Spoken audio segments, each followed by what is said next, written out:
Egypt wants to pay. Why are we bringing dollars in the middle of our trade?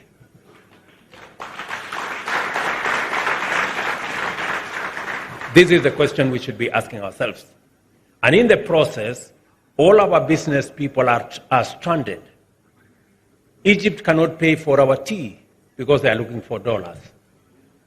We cannot pay for their sugar because we are also looking for dollars. You know?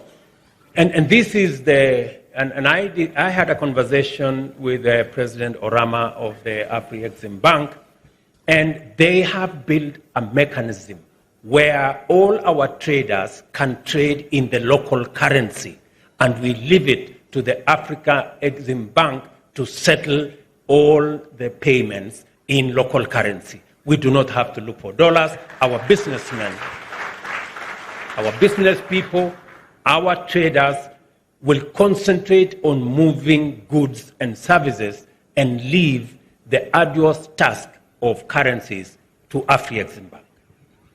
I know we are all trying to see because of what the dollar has done to all our economies.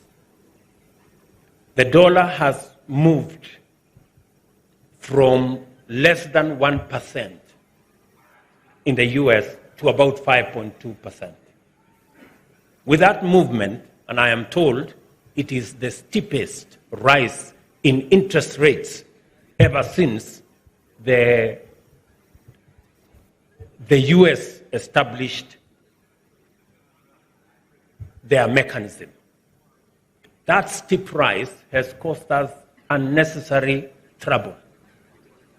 I think it is important for us to figure out. Many of us are saying, oh, maybe we should move away from the dollar to the yuan. Maybe we should move away from the dollar to another currency.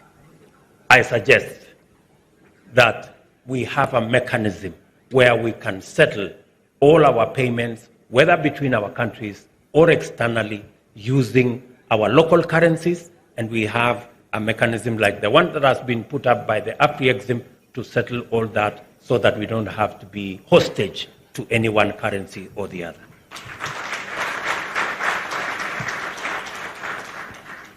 Without a single payment platform, payment instructions from one African country to another typically passes through several intermediary financial institutions, leading to increased costs, complications, problems, and unnecessary currency fluctuations, and ends up being a whole ecosystem of confusion.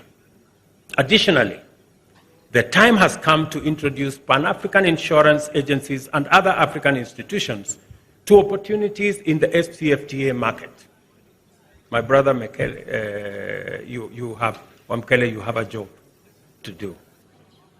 But first of all, we must take decisive steps to strengthen our financial institutions to effectively support a strong private sector performance in the SCFTA and general Pan-African business.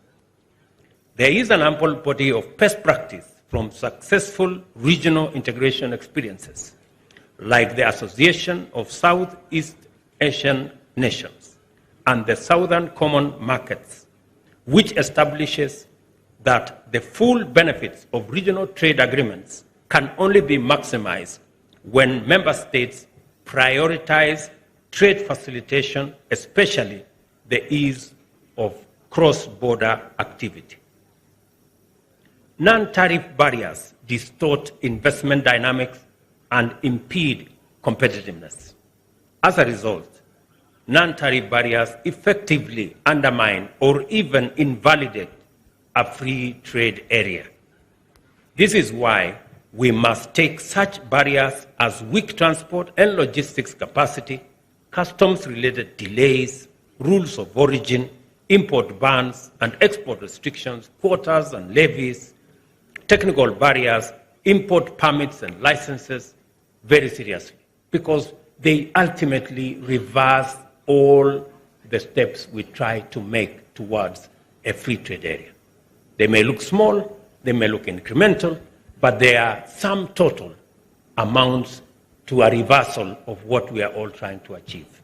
I was giving an example to the private sector this morning of,